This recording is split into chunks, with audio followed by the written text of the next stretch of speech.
Welcome, dear listener, to the quiet lanes of St. Mary Mead, where nothing is ever quite as simple as it seems.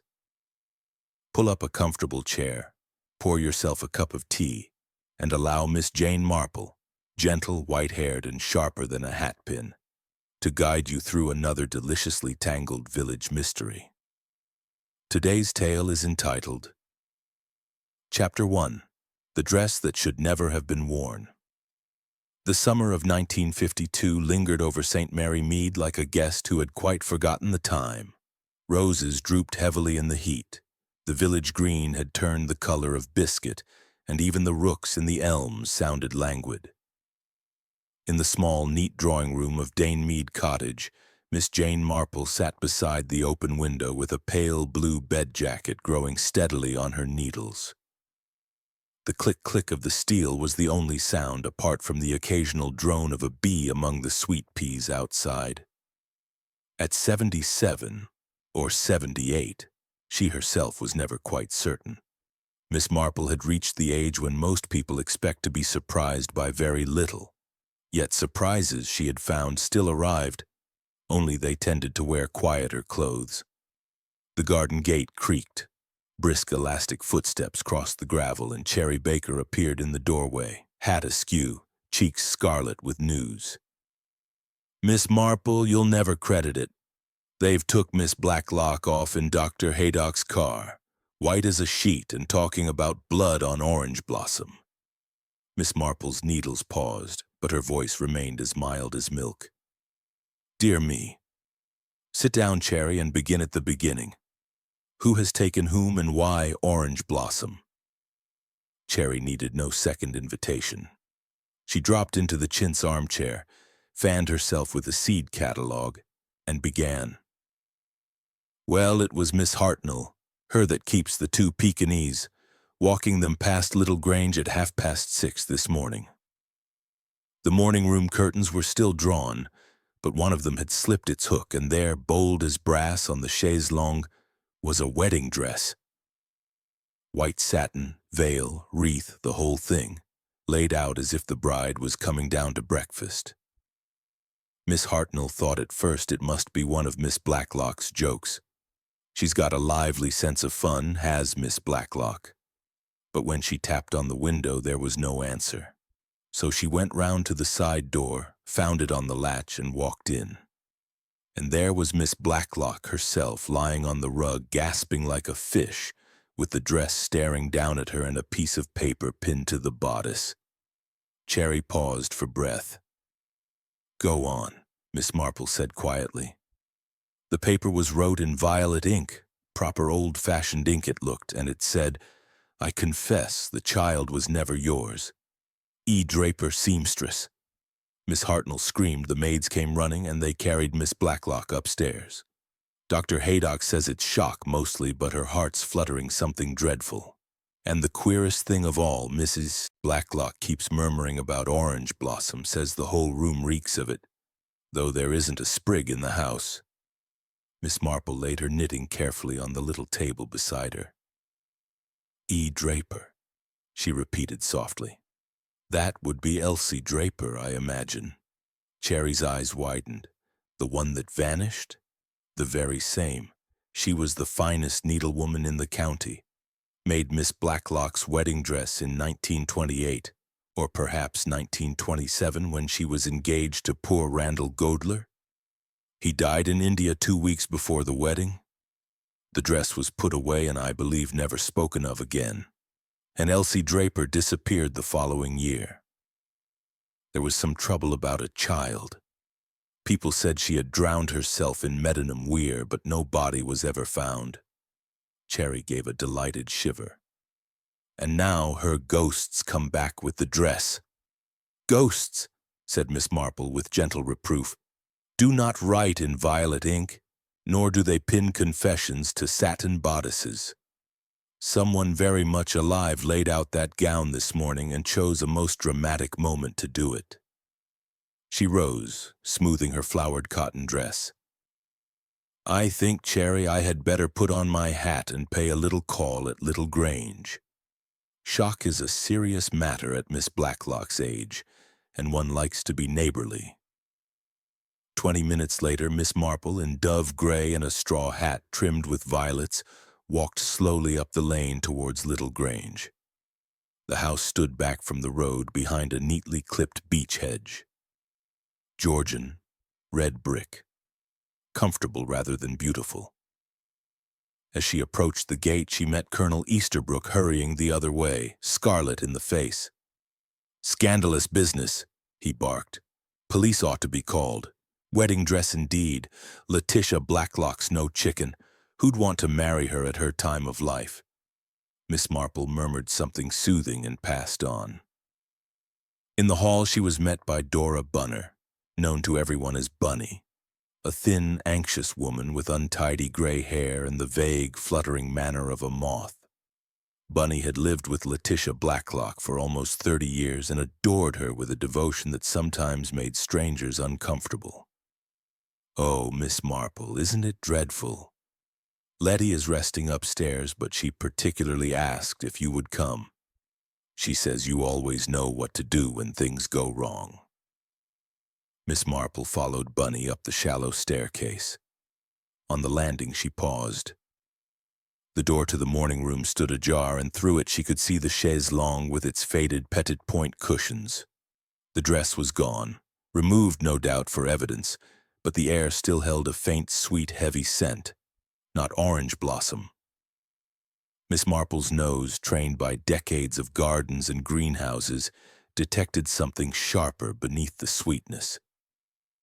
Daphne Mezzarion, the February flowering shrub whose scent could turn sickly in a closed room. In the bedroom, Letitia Blacklock lay against a bank of pillows. She was a handsome woman in her early 60s with iron-gray hair and a firm, humorous mouth now pale and trembling. Her eyes, bright and dark, fixed on Miss Marple with relief. "Jane, my dear, I'm so glad you've come. I feel such a fool fainting like a Victorian maiden, but when I opened the door and saw it, the dress, I mean, and smelled the orange blossom, I thought I was 25 again and Randall had come back." She pressed a hand to her heart. "And then that wicked note. The child was never yours. As though I could ever have had a child. Randall died before we could marry, but the cruelty of it. Who could hate me so much?" Miss Marple sat down beside the bed and took Letitia's hand in her cool, capable one. "Cruelty is often fear wearing a mask, my dear. Someone wishes to frighten you very badly. We must try to discover why and who before they try again." Downstairs, the grandfather clock struck 4. Somewhere in the house, a door closed softly and footsteps crossed the hall. Miss Marple's gentle blue eyes grew thoughtful. Outside, the heat shimmered on the gravel. Inside Little Grange, a wedding dress that should have been forgotten 25 years ago had begun to work its quiet, deadly spell. And in the village of St. Mary Mead, the whispers were only just beginning. Chapter 2. The 5 People Who Might Have Known. The following afternoon, Friday, the 18th of July, Little Grange wore the subdued air of a house that has suffered an indecorous shock and is trying to pretend it has not. The maids moved on tiptoe. The grandfather clock seemed to tick more apologetically than usual. And even the parrot in the conservatory had stopped swearing. Miss Marple arrived at 3:30 bearing a small jar of calf's foot jelly and the expression of polite concern that had opened more doors in St. Mary Mead than any warrant card. Bunny met her in the hall, eyes pink from crying. "Letty is so much better, dear Miss Marple, truly she is. She insists on coming down for tea. Dr. Haydock says company will do her good so long as we keep it cheerful." Cheerful, Miss Marple reflected as she surrendered her umbrella, was going to be a tall order. The drawing room was already occupied by the 5 people who between them held most of the keys, literal and metaphorical, to Little Grange. Letitia Blacklock herself sat in the best armchair, a Shetland shawl about her shoulders despite the heat. She looked pale but composed and greeted Miss Marple with real warmth. "Jane, you are an angel. I refuse to be an invalid a day longer than necessary. Besides, I want to see how the village is enjoying its scandal." Patrick Simmons, her second cousin once removed, or was it twice, lounged against the mantelpiece. 28 dark, handsome in a slightly raffish way, he had the easy manner of a man who has been forgiven a great deal because he is charming. He was at present twirling an unlit cigarette and grinning. "Half the county seems to think you were about to elope with the vicar, Letty, darling. The other half are laying odds on the milkman." "Be quiet, Patrick," said his twin sister Julia from the sofa. Julia was fair where Patrick was dark, and possessed of a cool actress's voice that could make the simplest remark sound like an insult. She was turning the pages of Vogue with a languid finger. "Some of us are trying to preserve the decencies." The fifth person present was Mrs. Swettenham, the widowed mother of Edmund Swettenham, the would-be poet. Mrs. Swettenham lived 2 houses down and had enjoyed a key to Little Grange for years. In case of emergencies, she always explained brightly. She was a large woman who dressed in floating scarves and spoke in exclamations. "My dear Letitia, what an ordeal. I said to Edmund only this morning, mark my words. That dress came from someone with a very nasty mind. Didn't I say that, Miss Marple?" Miss Marple, who had not been present, murmured that it was very likely. Tea arrived on a vast silver tray, brown bread and butter, anchovy paste sandwiches, a Madeira cake, and Miss Marple's favorite chocolate biscuits. Bunny fussed with cups, dropping sugar tongs and apologizing to everybody at once. Letitia accepted a cup with a steady hand and looked round the little circle. "Well," she said briskly, "we might as well have this out. The police will be here tomorrow. Inspector Craddock telephoned from Bournemouth, and I don't want them thinking we're a household of secrets. The dress was mine, made in 1927 by Elsie Draper for a wedding that never took place. It has been in a cedar chest in the attic ever since. Someone took it out, laid it in the morning room, and pinned that poisonous little note to it. Who among the people I trust could have done such a thing?"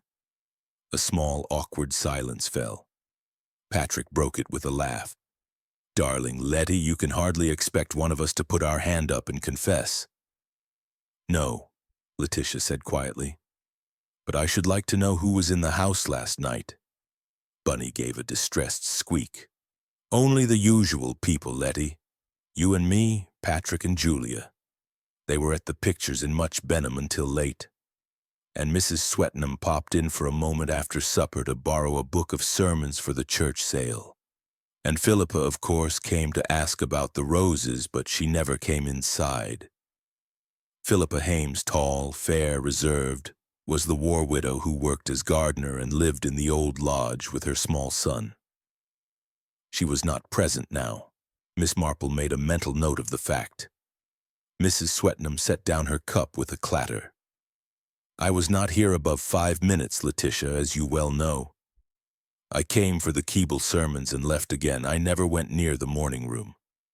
"Of course you didn't," Letitia said, soothing. "I am not accusing anyone. I am merely trying to be practical." Julia closed her magazine with a snap. "Practical? Someone is trying to frighten you into your grave, Aunt Letty, and you talk about being practical. I should have thought the practical thing would be to call the police immediately." "They are coming tomorrow," Letitia repeated patiently. "Sergeant Fletcher took photographs this morning and has locked the dress in the chest again. He is a nice boy, but I'm afraid he thinks it's a prank." Patrick lit his cigarette at last. "Well, it was dashed creepy, I must say. Bunny found the side door unlatched at breakfast time. Anyone might have walked in." "Anyone did walk in," Julia corrected. Miss Marple, who had been quietly observing the teacups, now spoke for the first time. "Tell me, Miss Blacklock, was the cedar chest forced?" No, Letitia said at once. The key was in its usual place on the hook inside the attic door. Whoever took the dress knew exactly where to look. Another silence, deeper this time. Mrs. Swettenham gave a nervous laugh. Well, I always said that attic was a regular Bluebeard's chamber. All those trunks and boxes, anyone could hide anything up there.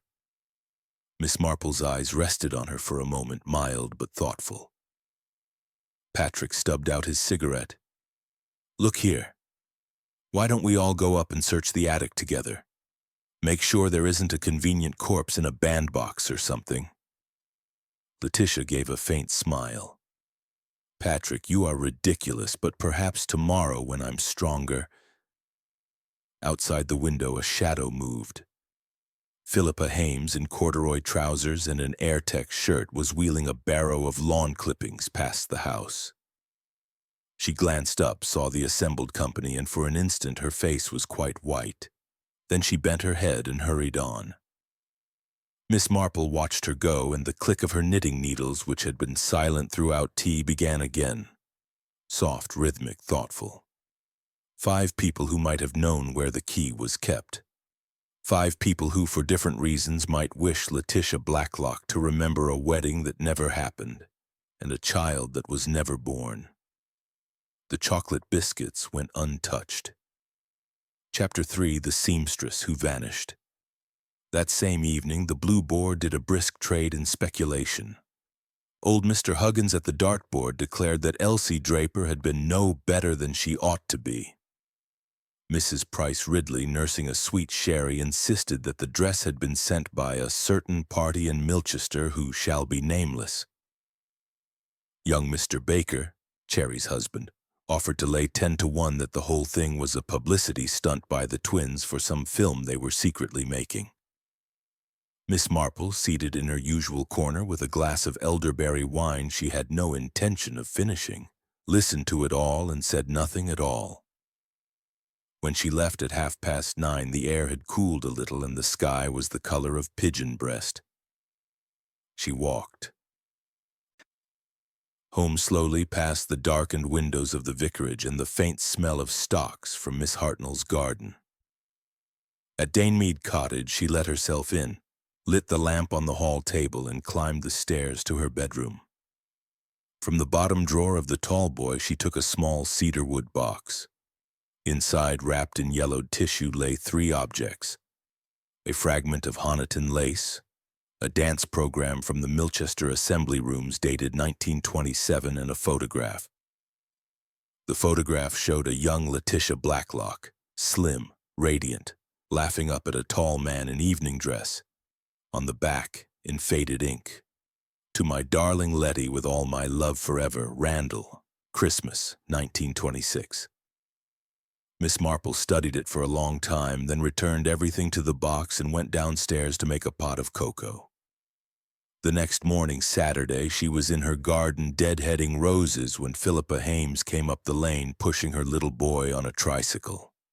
The child was singing Oranges and Lemons in a high, tuneless voice. Philippa looked pale and heavy-eyed. Miss Marple straightened. "Good morning, Mrs. Hames. You are abroad early." "I couldn't sleep," Philippa said. "I keep thinking about that dress. It's unsettling." "Unsettling is the word," Miss Marple agreed. "Would you care for a cup of coffee? My cherry cake came out rather well." Philippa hesitated, then nodded gratefully. The little boy was dispatched to play with the cat among the lupins, and the 2 women sat on the bench beneath the mulberry tree.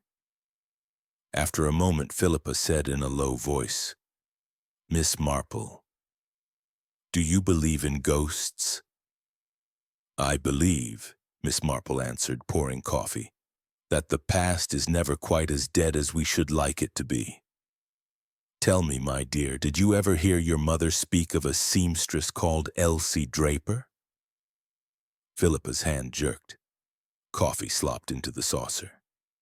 "My mother died when I was small," she said quickly. "I don't remember her talking about sewing at all." Miss Marple appeared not to notice the tremor. "Of course. You were brought up by your aunt in Canada, were you not? A very sensible arrangement. Still, names have a way of lingering. Elsie Draper was quite famous in her day. She had a little shop in the High Street. Draper and Daughters, court dressmakers, though there was only ever one daughter, and she was never acknowledged.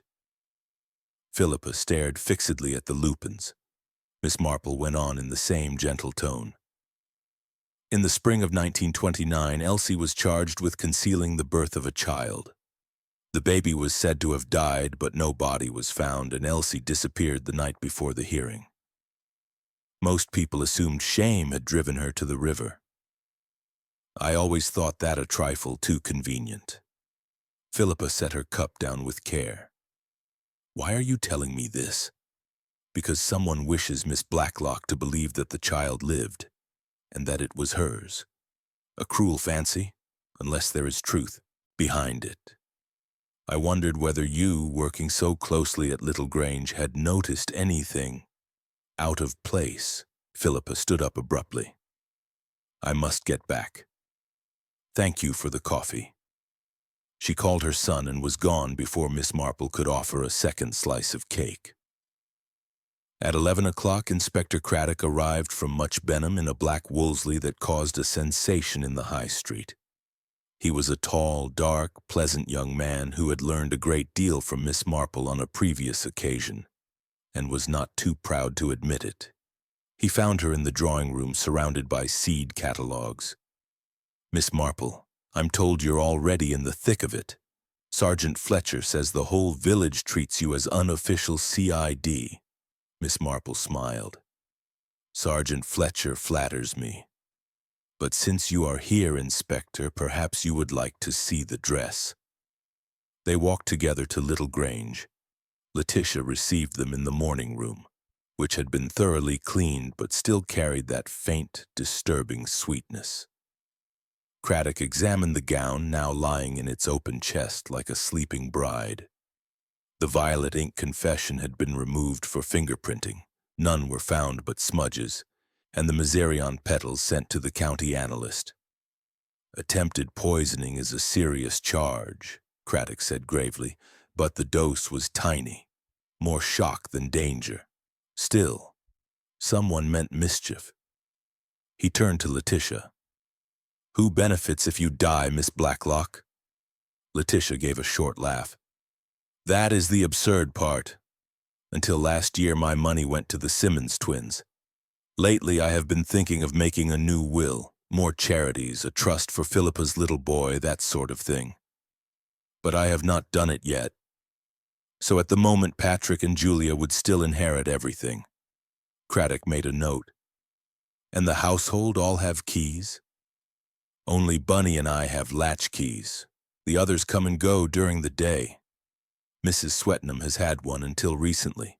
She returned it last month when her own lock was changed. Miss Marple, who had been examining the stitching on the dress's hem, looked up. Inspector, do you notice how the hem has been let down and taken in again several times? Someone has worn this dress since 1927, and quite recently, too. The thread is almost new. Craddock bent closer. You're right, that's odd. Very odd, said Miss Marple softly. Wedding dresses are not usually taken out for fittings 25 years after the wedding was cancelled. Outside, the church clock struck 12. Somewhere in the attic, a board creaked, though the house was supposed to be empty. Miss Marple's eyes met Inspector Craddock's. The past, it seemed, had not finished with Little Grange yet. Chapter 4, The Orange Blossom That Wasn't Orange Blossom. On Monday morning, the weather broke. A soft, steady rain drifted across St. Mary Mead, turning the village green to velvet and filling the gutters with the scent of warm dust giving way to earth. Miss Marple sat in the small upstairs room she called her study, a letter in her lap and a frown between her brows. The letter had arrived by the second post, written in a careful, old-fashioned hand on cheap blue paper. Dear Miss Marple, I hope you will forgive the liberty. My name is Mrs. Harmon, née Amy Potter, once housemaid at Little Grange, 1927-1930. I read in the Milchester Gazette about the wedding dress, and I think you ought to know. Miss Elsie Draper did not drown herself. I saw her the very night she left, boarding the last train to London with a suitcase and a baby. She begged me not to tell. I never have until now. The baby was wrapped in a shawl embroidered with orange blossom. Yours respectfully, A. Harmon, Mrs. Miss Marple folded the letter and placed it in her handbag. Then she put on her mackintosh, took her umbrella, and walked through the rain to Little Grange. Sergeant Fletcher, pink and conscientious, was on guard in the hall. He greeted her with relief. "Morning, Miss Marple. Inspector Craddock's gone to interview Mrs. Swetnam, but he said you was to go anywhere you liked. The dress is still in the attic chest. Thank you, Sergeant. I should like to see it again if I may." The attic stairs creaked under her sensible shoes. Sunlight filtered grayly through a small dormer window, striping the dusty floorboards. The cedar chest stood open, the gown lay inside like a snowfall. Miss Marple lifted the heavy skirt with care. The scent that had haunted Letitia Blacklock rose at once. Sweet, cloying, almost sickly. She bent closer, parting the folds of satin until she found what she was looking for. A narrow pocket sewn inside the hem, meant for a handkerchief or a prayer book on the wedding day. From it she drew 3 dried, brittle petals and a pinch of crumbled berries. She held one petal to her nose, then touched it lightly to her tongue. The taste was bitter almond sharp beneath the sweetness. "Not orange blossom at all," she murmured. "Mezzarion, Daphne mezzarion, the February Daphne, highly toxic in concentration. A few berries steeped in brandy would fell an ox." She wrapped the petals in her handkerchief and slipped them into her bag. Downstairs, Letitia was in the morning room with Bunny, both women looking strained. Bunny was trying to persuade Letitia to eat a little sole. "I really feel quite well, Bunny dear," Letitia said with forced cheerfulness. "Stop fussing." Miss Marple entered quietly. "Forgive the intrusion. Miss Blacklock, may I ask, did you handle the dress yourself?" Letitia shuddered. "Only for a moment. I lifted the veil to read the note, then everything went black. And the scent was very strong, overpowering. I thought I had stepped back into the church at Milchester the day we were to have been married. Randall had ordered orange blossom from a hothouse in Torquay. I can smell it still." Miss Marple sat down, opposite her. "My dear, you smelled mezzarion. Someone crushed fresh berries into the lining of the dress, knowing the scent is similar enough to distress you, and the poison sufficient perhaps to do more than distress. It was a cruel and calculated act." Bunny gave a whimper and dropped the plate of sole. Letitia stared. "Poison? But why?" "I have no enemies." "Someone believes you have something they want very badly," Miss Marple said gently, "or fears you are about to give it away." She told them about the letter from Amy Potter. Letitia listened with growing stillness. "So the child lived," she whispered. "Randall's child. I always wondered. He was in England for 3 weeks the previous autumn. He wrote such loving letters, but there was a strangeness in them. I thought it was only pre-wedding nerves." Bunny burst out. "But Letty, you mustn't think about it. It's all ancient history." "Is it?" Letitia asked softly.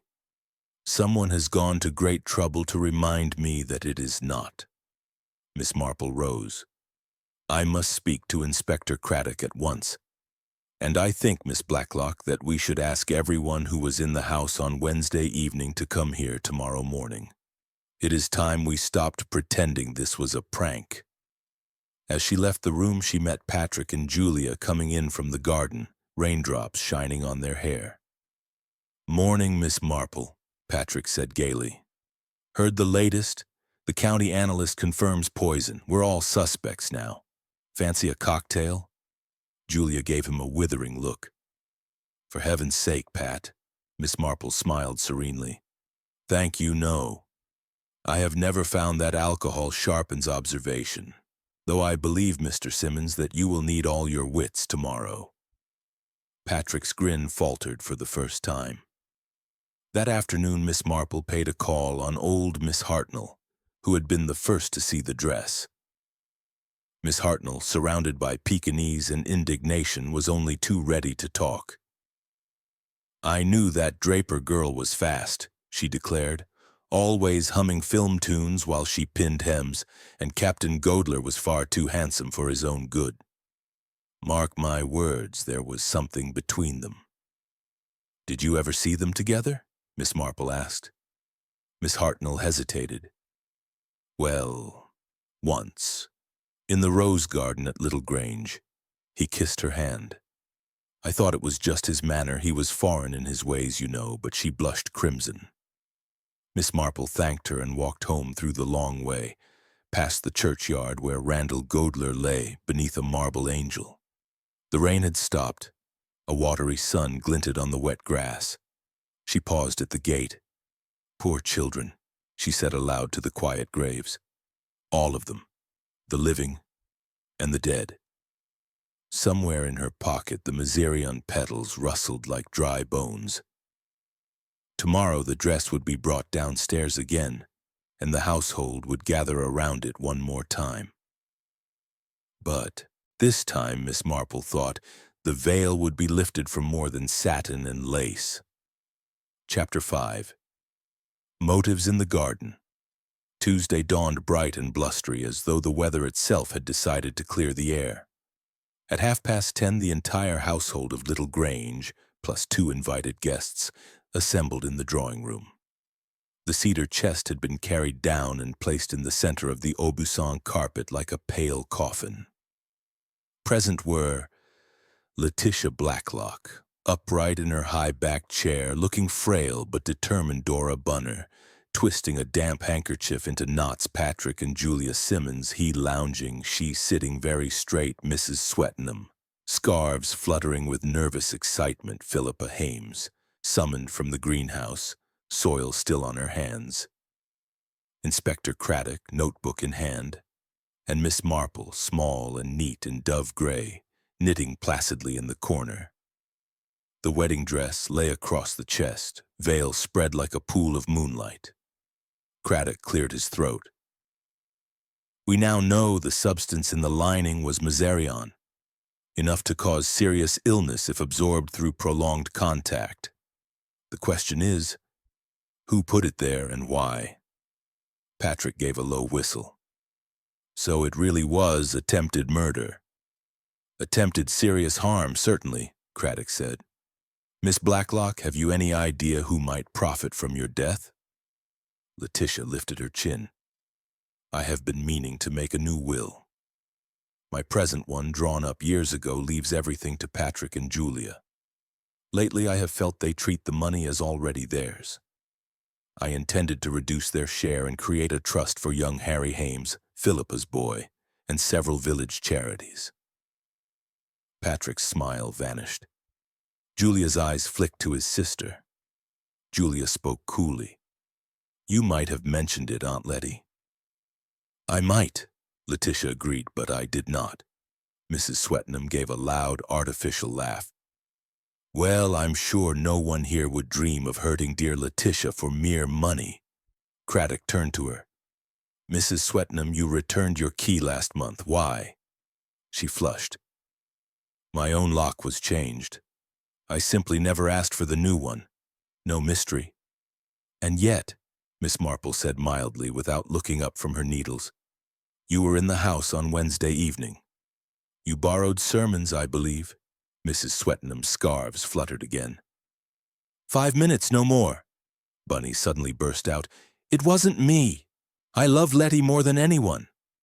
Letitia patted her hand. Of course you do, Bunny. Craddock made a note. Mrs. Hames, you live on the property. Did you see anyone near the house that night? Philippa's voice was low. I was in the lodge with Harry. He had earache. I never left. Miss Marple's needles clicked. Yet someone did enter. The side door was found unlatched. Whoever it was knew the habits of the house very well indeed. Patrick lit a cigarette with rather unsteady fingers. Look here, this is getting gothic. Are we to sit here accusing each other? Only until the truth is plain, Craddock said. Letitia looked suddenly very tired. I think I should like to rest now. The gathering broke up in uneasy silence. After luncheon, Miss Marple asked Philippa to walk with her in the rose garden. The blooms were heavy with rain. Petals lay bruised and scarlet on the paths. My dear, Miss Marple began, you have been working here almost 2 years. Have you never found anything unusual in the attics or the old trunks? Philippa bent to snip a dead head.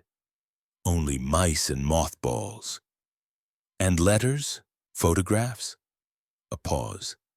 There was a box of theater programs once. I gave them to Miss Bunner. Miss Marple nodded. Bunny keeps everything. A loyal soul, but perhaps too loyal. Philippa's secateurs trembled. What do you mean? Only that devotion can curdle into something darker when it feels threatened. They had reached the far end of the rose walk. Miss Marple stopped beneath the pergola. Philippa, if you needed money very badly for Harry's school fees, for instance, would you come to me before doing anything desperate? Philippa's eyes filled with tears. I would never hurt Miss Blacklock. She has been kind. Someone has not been kind, Miss Marple said softly. That evening after supper, Miss Marple sat with Letitia and Bunny in the small parlor. Bunny was darning socks with fierce concentration. Letitia said, I have decided to make the new will tomorrow. Craddock will bring a solicitor from Milchester. Bunny's needle stabbed the wool. But Letty, the twins? The twins are young and able, Letitia said firmly. They will manage. Bunny's lips trembled. She gathered up her darning and fled the room. Letitia sighed. Poor Bunny. She has never married, you know. I am all the family she has. Miss Marple's eyes were thoughtful. Family can be a heavier burden than we realize. Later, walking home under a sky full of stars, Miss Marple paused at the gate of the lodge. A faint light showed behind the curtains. She heard a child's voice, then Philippa's low murmur. She walked on. In her own small bedroom, she took out Mrs. Harmon's letter again and laid beside it the dried mezereon petals. Then from her handbag she produced a tiny scrap of embroidery, orange blossom worked in white silk on a corner of linen. Found that afternoon caught in the stitching of the wedding dress's hem. 3 clues, small as seeds. She placed them together on the dressing table and looked at them for a long time. Human nature, she said to the quiet room, is very sadly human. Greed, fear, and love, especially love, can make monsters of the gentlest hearts. Somewhere in the village an owl called. Miss Marple turned off the lamp and went to bed, but not to sleep. Tomorrow there would be another gathering, and this time the dress would not be allowed to keep its secrets. Chapter 6. The Photograph in the Button Box. Wednesday brought a restless wind that rattled the windows of Little Grange and sent little flurries of rose petals across the lawn. By 2:30 the drawing-room was crowded again, but the atmosphere had changed. The polite pretense of a social gathering had vanished. Everyone knew this was the day the truth would be forced into the open. Inspector Craddock stood by the fireplace. The wedding dress lay once more across the cedar chest, but this time the hem had been unpicked in several places, revealing the narrow pocket where the mezereon had been hidden. The dried berries and petals were now sealed in a police envelope on the mantelpiece. Letitia, very pale but perfectly composed, sat in her usual chair. Bunny hovered behind her like a distressed hen. Patrick and Julia had taken opposite ends of the sofa, as far apart as possible. Mrs. Swettenham had sent word that she had a migraine. No one believed her. Philippa stood near the French windows, arms folded tightly, staring out at the rain-swept garden. Miss Marple, small and unobtrusive, sat beside the tea tray, knitting something pale pink and complicated. Craddock began. We now know the Miserian was introduced no earlier than Tuesday night and no later than Wednesday dawn. Only 6 people had opportunity. He ticked them off on his fingers. Miss Blacklock herself, unlikely. Miss Bunner, the Simmons twins, Mrs. Swetnam, Mrs. Hames, and theoretically an outsider who knew exactly where the attic key hung. Patrick gave a short, humorless laugh. So, back to the same little circle. Exactly, Craddock said. Which is why I asked you all of you to bring any old photographs or letters relating to 1927-1929. We are looking for a child. An uncomfortable stir went round the room. Bunny gave a squeak. I may have something. I keep everything, you know. She darted upstairs and returned with a large, battered chocolate box tied with faded ribbon. Inside were buttons of every description: pearl, jet, glass, silver, cloth-covered. Bunny began sorting through them with trembling fingers. I thought there might be one of those locket button. Yes, here. She held up a small tarnished silver button shaped like a tiny book. When opened, it revealed a photograph no bigger than a sixpence. A baby in a long christening robe, dark curls, solemn eyes. On the reverse, scratched with a pin, R.G., April 1929. Letitia made a small sound. Randall, she whispered. Craddock took the button carefully. Where exactly did this come from, Miss Bunner? Bunny's eyes filled. I found it years ago when I was turning out the attic workroom. It was loose in a sewing basket. Miss Draper's basket. I meant to throw it away, but I never could. Miss Marple spoke for the first time. May I see the basket, please? Bunny fetched it, a deep wicker basket lined with faded cretonne. Miss Marple turned it upside down. Among the tangle of old threads and thimbles fell a scrap of linen embroidered with orange blossom, the twin of the scrap she had found in the hem. Philippa made a sudden movement, almost a stumble. Patrick caught her elbow. Steady, he said quietly. Miss Marple looked at Philippa with great compassion. My dear, she said, there is no need to be afraid any longer. The child in the photograph is your mother, is she not? And the initials R.G. stand for Randall Godler.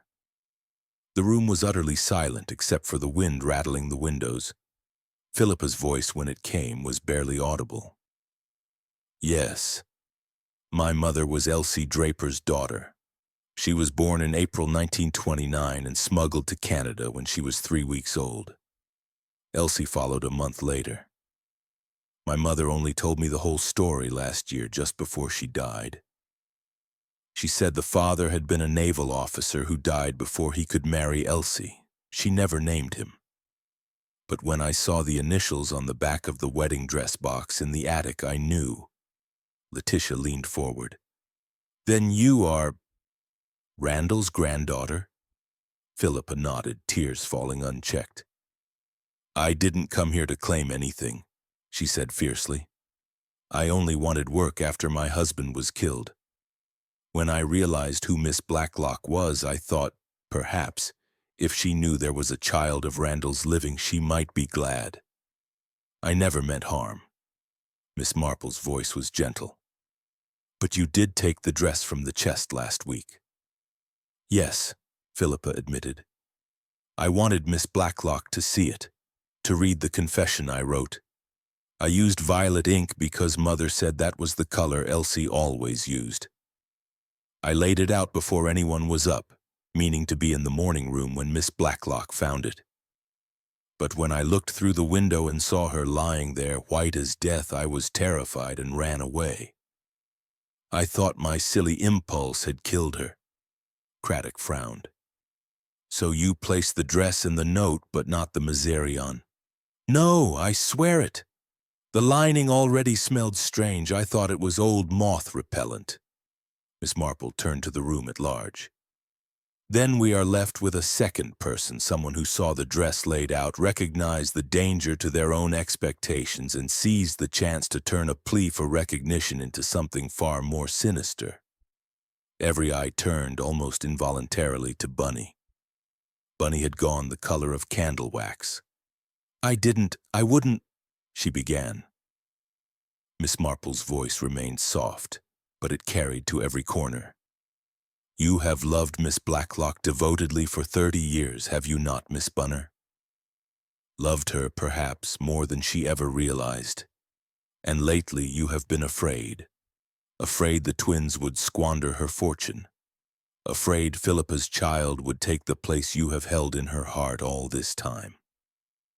When you found the dress displayed and Miss Blacklock, unconscious, you saw your chance. A little more Miserian, crushed berries from the shrub in the conservatory, and everyone would blame the vengeful seamstress returned from the grave. Miss Blacklock would die, the old will would stand, and you would be safe. Bunny gave a great gasping sob and crumpled into a chair. Letitia stared at her oldest friend as though seeing her for the first time. Bunny, she said brokenly, was it truly you? Bunny could only nod, tears streaming. The wind howled in the chimney. Outside, the rain began again, soft and relentless. Miss Marple folded her knitting and placed it in her bag. The dress, she said quietly, has performed its last service. It brought a lost child home, and it revealed a love that had hidden too long in the dark. She looked at Letitia and Philippa, standing now side by side. Perhaps, she added, it is time for a new dress altogether, one made for a wedding that will take place at last. Chapter 7. The Second Confession. The drawing room at Little Grange felt suddenly airless. Rain lashed the windows, the fire sulked and spat. Bunny sat crumpled forward, face hidden in her hands, small broken sounds coming from her like a wounded bird. Inspector Craddock moved first. He placed a hand, not unkindly, on her shoulder. Miss Bunner, I must ask you to come with me to the station. We'll take a full statement there. Bunny lifted a blotched, terrified face. Letty, please don't hate me. I never meant to kill you, only to make you too ill to change the will. I thought if you were in hospital for weeks, everything would stay the same. I've looked after you since we were girls at school. I couldn't bear to lose you. Letitia had not moved. She looked suddenly very old. You nearly did lose me, Bunny, and in the cruelest way possible. Patrick, for once stripped of his flippancy, poured a glass of water with a shaking hand and pressed it into Letitia's fingers. Julia spoke, low and furious. All these years you've played the faithful companion, and underneath you were ready to murder her for money. It wasn't the money, Bunny cried. It was Letty. She is my whole life. The words hung in the room like a bad smell. Miss Marple rose quietly and went to Bunny. She placed one small, capable hand on the weeping woman's shoulder. Come, Miss Bunner. The inspector will be gentle, and Dr. Haydock will give you something to calm you. It is over now. Bunny allowed herself to be led away, still sobbing. Letty, Letty, under her breath. When the police car had gone, the silence was enormous. Letitia found her voice first. I feel as though I have been living with a stranger. Philippa, who had not spoken since her own confession, crossed the room and knelt beside Letitia's chair. I am the stranger, she said steadily, yet I never wished you harm. Can you forgive me for bringing the past into this house? Letitia looked down at the fair head bent before her, then slowly laid her hand on Philippa's hair. My dear, you have given me the one thing I thought I had lost forever. Randall's child, his grandchild, alive and breathing. There is nothing to forgive. Patrick cleared his throat awkwardly. Well, this is all dashed noble, but where does it leave Julia and me? Skint? Julia rounded on him. For God's sake, Pat, read the room. Letitia gave a shaky laugh that turned into something very like a sob. You will not be skint, either of you. I have had time, too much time, to think while Bunny was being taken away. The new will shall be drawn tomorrow. Half to Philippa and Harry, a generous half to the two of you. Enough for decent lives if you choose to work. And the rest to the village. A proper playing field, a new roof for the church scholarships. I should have done it years ago. Patrick looked as though he wished to protest, took one glance at Letitia's face and thought better of it. Miss Marple, who had returned to her chair, now spoke in her soft, carrying voice. There is one more thing. The wedding dress. Letitia shuddered. Burn it. I never want to see it again. No, Miss Marple said surprisingly. It has caused enough pain, but it has also brought truth. Let Philippa have it. The satin is still beautiful, the lace almost untouched. A clever seamstress, and Philippa, I believe, is clever with her needle. Could remake it into something new. A christening robe for Harry's children, perhaps. Or a wedding dress for a wedding that will take place. Philippa lifted her head, eyes shining. Would you truly let me? I should be honored, Letitia said simply. That evening the rain stopped as suddenly as it had begun. A watery sun came out and turned every leaf to emerald. Miss Marple walked home through the dripping lanes, her umbrella furled for the first time in days. At Mead Cottage she found Cherry waiting with a face full of fresh drama. Is it true, Miss Marple? Miss Bunner tried to poison Miss Blacklock out of love? Out of fear dressed up as love, Miss Marple corrected gently. A dangerous garment, fear. It fits too tightly and distorts everything. Cherry sniffed. Well, I always thought Miss Bunner was a bit queer in the attic. Miss Marple allowed herself a small smile. We are all, upon occasion, a little queer in the attic, Cherry. The trick is to keep the windows open and let the light in. She went upstairs, opened the cedar wood box once more, and took out the photograph of Letitia and Randall Godler. For a long moment she studied the young laughing faces. Poor children, she said again softly. All of you. Then she placed the photograph in an envelope, addressed it to Philippa Hames, and set it on the hall table for the morning post. Downstairs she made herself a pot of tea, cut a slice of the cherry cake she had promised herself all week, and sat in the quiet drawing room listening to the church clock strike 7. Another knot untangled, another small corner of human unhappiness set to rights. Outside, the roses lifted their heavy heads to the clearing sky, and somewhere in the distance a blackbird began to sing as though its heart would break with the sweetness of it. Tomorrow there would be a new will, a new dress, perhaps even a new beginning. And in St. Mary Mead the whispers would go on, but softer now. Gentler, because the worst had been faced and forgiven. Miss Marple sipped her tea and allowed herself the very smallest sigh of satisfaction. Chapter 8. The Final Fitting. Thursday morning broke clear and golden, the kind of September day that makes one forgive summer all its sins. At Little Grange the curtains were thrown wide, windows opened to the sweet air, and the house seemed to breathe again after days of storm and sorrow. Letitia Blacklock sat at her writing desk in the morning room, the same room where she had once collapsed among satin and orange blossom ghosts, signing the new will with a steady hand. The solicitor from Milchester, Mr. Curtis, a dry, precise little man, sanded the ink, bowed, and departed. It was done. Bunny had been taken to St. Catherine's nursing home in Much Benham the previous evening. Dr. Haydock had spoken of nervous collapse and complete rest. No charges had yet been laid. Inspector Craddock had agreed to wait until the doctors pronounced her fit to be questioned.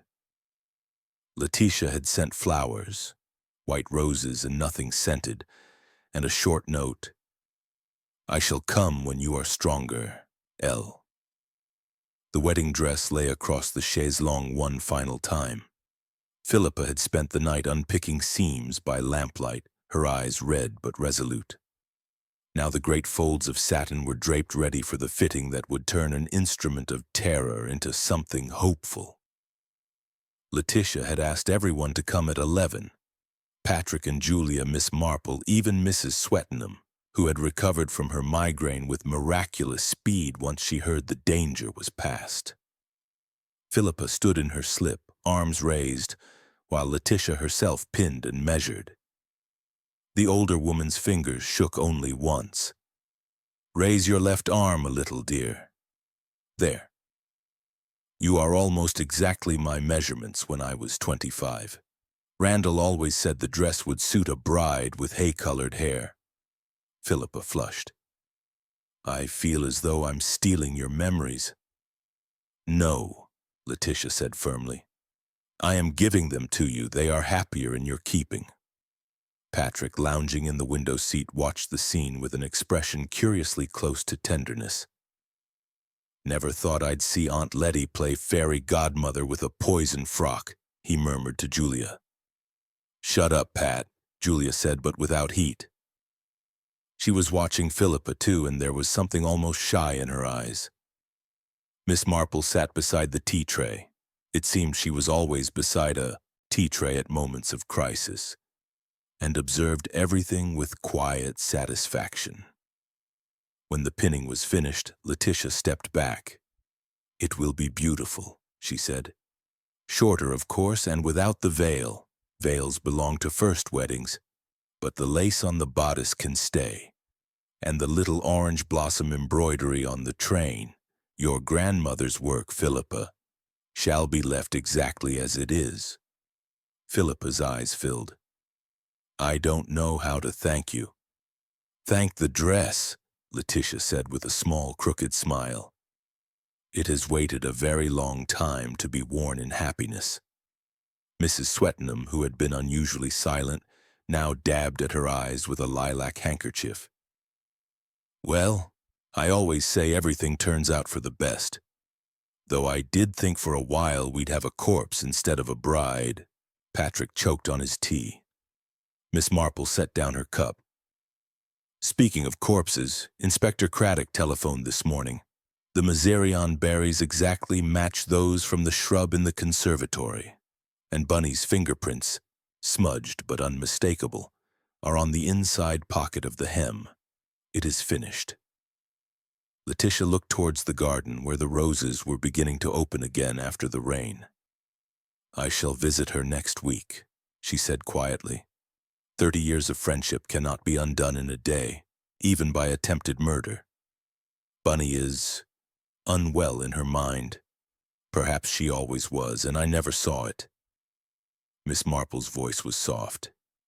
"Love that is afraid to speak its name can twist into strange shapes. She wanted to keep you safe in the little world the two of you had built together. And when that world cracked, she tried to seal it with poison. A sad story, but not, I fear, a unique one."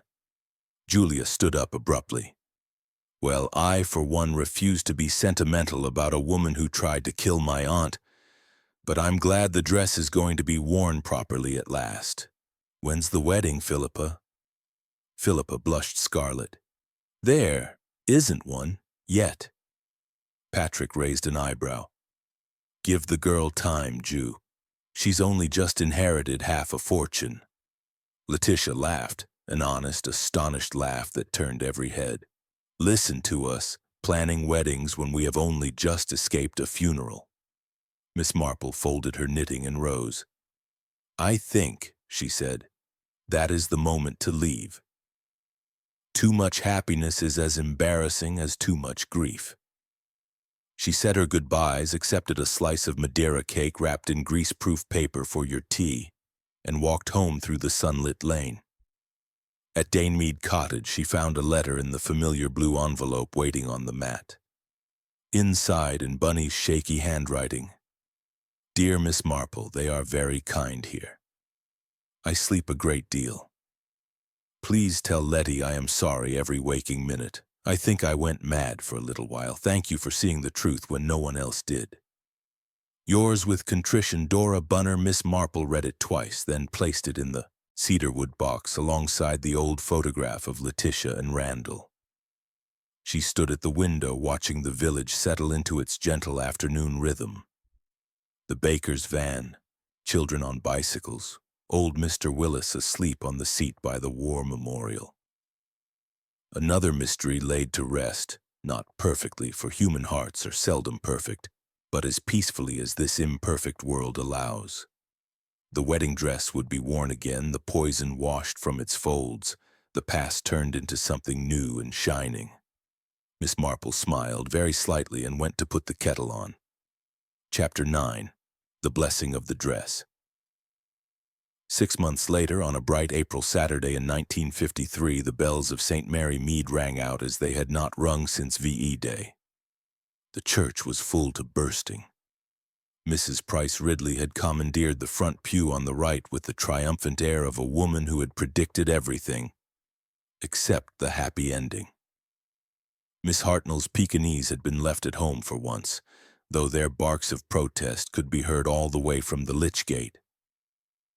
Even Colonel Easterbrook had polished his medals and put on a tie. The occasion was not strictly speaking a wedding. There had been no banns. Those would come later when the bridegroom returned from Malaya, but a service of thanksgiving and blessing for a marriage that was promised and a dress that had waited 26 years to fulfill its purpose. Philippa Hames stood at the chancel steps in the remade gown, the heavy satin now cut simply to the ankle, the Brussels lace refashioned into a modest beribboned bodice, the long train bearing the delicate orange blossom embroidery that Elsie Draper had worked with loving stitches in 1927. On her head she wore not a veil but a small wreath of real orange blossom flown up from Torquay, Letitia's quiet, extravagant gift. Little Harry, scrubbed and shining in a new velvet suit, carried the prayer book with enormous solemnity. Beside Philippa stood Letitia Blacklock in pale lilac, eyes bright with unshed tears, and behind them Patrick and Julia Simmons, Patrick trying very hard to look as though he attended such ceremonies every day, Julia frankly crying into a scrap of lace handkerchief. The vicar, beaming beneath his surplice, had chosen the 1662 form for the solemnization of matrimony, stopping tactfully before the giving away and the ring. When he reached the prayer that they may both be fruitful in procreation of children, half the congregation dabbed at their eyes, remembering the child who had been hidden, and the child who now stood radiant before them. Miss Marple, in the third pew on the left, wearing her best dove-gray silk and the brooch her nephew had given her for solving impossible cases, watched it all with the quiet contentment of a gardener who sees a long-neglected plant finally burst into flower. After the blessing, the vicar invited Philippa to speak a few words. She turned to the congregation, cheeks pink, voice steady. This dress was made for a wedding that never took place. It has known grief, secrecy, and even wickedness. Yet today it is worn in joy and openness. My grandmother stitched love into every seam, and though she never saw this day, I feel her here. I thank Miss Blacklock, who should have worn it first, for giving it to me, and I thank you all for sharing our happiness. A ripple of sniffles and applause swept the church. Then Letitia stepped forward, surprising everyone. I too have something to say. Her voice carried easily to the back pews. Many years ago I lost a fiancé and believed I had lost all chance of family. This year I have gained a granddaughter and a great-grandson. The dress has come home at last, and so, in a way, have I. The organist struck up Love Divine, All Loves Excelling, and the congregation rose rather untidily to sing. Outside, the April sunlight slanted through the west window and fell across the white satin like a benison. Afterwards, in the churchyard, there were photographs. The Milchester Gazette had sent a man who kept asking Patrick to look more like a best man. And tea on the lawn at Little Grange, egg and cress sandwiches, 2 kinds of scones, and a towering fruitcake that Mrs. Harmon, formerly Amy Potter, the housemaid, had made as her own private act of atonement. Letitia drew Miss Marple aside beneath the cedar tree. "I have had a letter from Bunny," she said quietly. "She is much better. They say she may come home in the autumn, not here, of course, but to a little cottage the doctors recommend. I shall visit her every week. One cannot throw away 30 years because of one terrible mistake." Miss Marple pressed her hand. "Forgiveness is the finest lace of all, my dear." Patrick, overhearing, raised a glass of champagne someone had smuggled past the vicar. "To absent friends," he said, "and to dresses that refuse to stay in their boxes." Julia elbowed him, laughing through tears. "Idiot!" Harry ran past, chasing a hoop, shouting that the cake had real marzipan soldiers on it. Philippa, radiant, stooped to kiss Letitia's cheek. "Thank you," she whispered, "for everything." Letitia touched the orange blossom in Philippa's hair. "Thank you for bringing spring back to this old house." The photographer called for one last picture. The bride who would be with her almost grandmother and the ancient detective who had made it all possible. They stood together on the steps, Philippa in white, Letitia in lilac, Miss Marple in gray, while the wisteria showered pale petals over them like confetti. Click. Years later, that photograph would hang in the morning room at Little Grange, renamed Godler House in time, and visitors would pause and ask who the gentle white-haired lady was. "Just a friend of the family," Philippa would say, smiling. She had a knack for untangling things. And if the listener looked closely, they might notice that the bride's train bore in tiny stitches almost hidden in the lace, the initials ED, and beneath them newly added JM, a seamstress and a detective, forever joined by a length of Brussels lace, and a story that ended against all expectation in April sunshine. Chapter 10. Tea and ever, after a week after the blessing, on the first truly warm afternoon of the year, Miss Jane Marple sat in her small garden at Mead Cottage with a visitor. Philippa, now wearing a simple cotton frock instead of heirloom satin, had walked over from Little Grange with Harry, who was currently attempting to teach Miss Marple's cat, Tiddles, to retrieve a ping-pong ball. The cat, unimpressed by the honor, sat washing behind one ear and ignored him. Tea was laid beneath the mulberry tree, brown toast with gentleman's relish, cherry cake, scones still faintly warm from Cherry Baker's oven, and a pot of Miss Marple's own special blend of China and Darjeeling. Philippa poured with the ease of someone who has recently discovered that happiness is a habit one can grow into. "Harry starts at his new school in September," she said, handing Miss Marple a cup. "Letitia has paid the fees for the next 10 years. She says it is the least Randall would have wished." Miss Marple accepted the cup and a slice of cherry cake. "And you, my dear, what will you do when your captain comes home from Malaya?" Philippa's cheeks warmed to exactly the color of the damask roses behind her. "We shall be married in September quietly at the register office. Letitia insists on giving me away, and Julia is to be my bridesmaid. Patrick has offered to supply champagne, though I suspect he will drink most of it himself." She laughed, then grew serious. "I still wake sometimes, expecting to find the dress hanging over a chair like a ghost. I keep thinking I dreamed it all." "No dream," Miss Marple said comfortably. "Only a rather complicated piece of knitting that has finally come out even at the end." Harry ran up at that moment, cheeks scarlet. "Miss Marple, Tiddles caught the ball. He really did." "Miracles will never cease," Miss Marple murmured, and gave the cat a small piece of gentleman's relish as reward. Philippa watched them both with affectionate amusement. "I had a letter from Canada yesterday," she said. "From the cousin who has Elsie Draper's old work basket." She found a packet of letters tied with violet ribbon. Letters from Randall Godler to my grandmother, written in 1928. They are very beautiful. He begged her to keep the baby, promised to marry her as soon as he returned from India. Then he caught the fever and died before he could come home. Elsie kept the letters all her life. Miss Marple nodded. She was a proud woman. She would not take his money without marriage, so she vanished instead. A hard choice, but her own. Philippa buttered a scone for Harry. Letitia is having the letters bound into a little book. She says they belong to Harry now, his great-grandfather's words.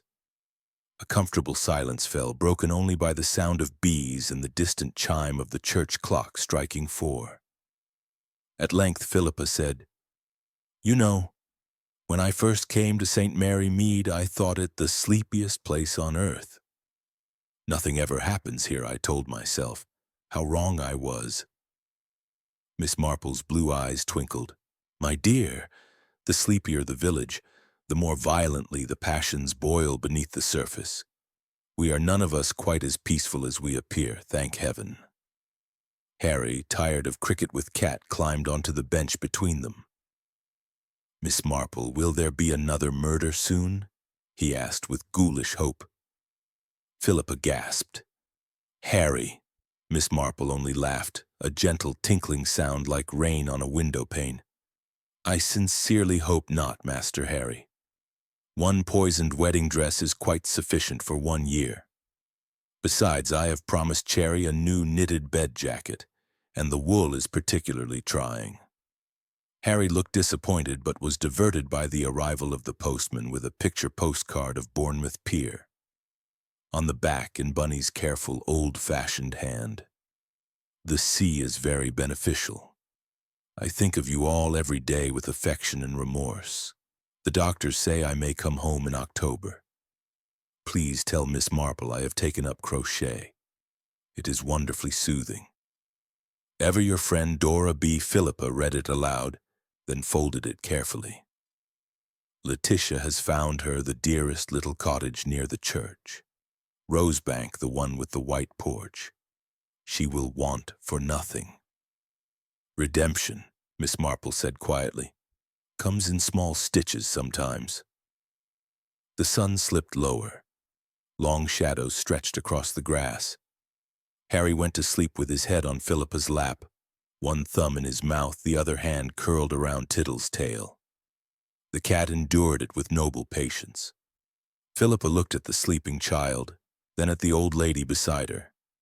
"I used to think happiness was something dramatic. Bands playing, flags flying. But this quiet, this safety, this is the real thing, isn't it?" Miss Marple considered the garden, the sweet peas climbing their wigwam, the last of the tulips glowing like small lanterns, the mulberry leaves whispering overhead.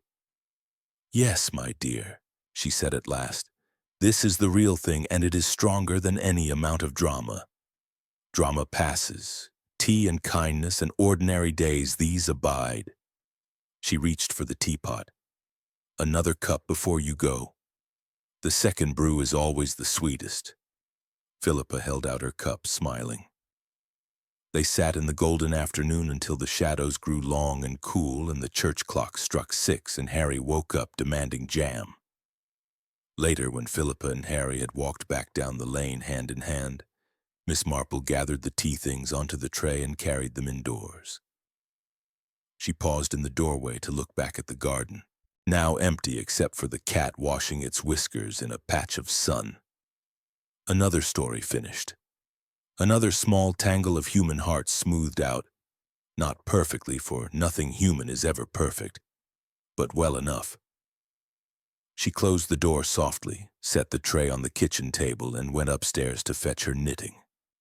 Tomorrow there would be new wool to wind, new roses to deadhead, new whispers in the village. And somewhere in a quiet cottage with a white porch, an elderly lady would be crocheting a shawl of many colors, counting her stitches and her blessings with equal care.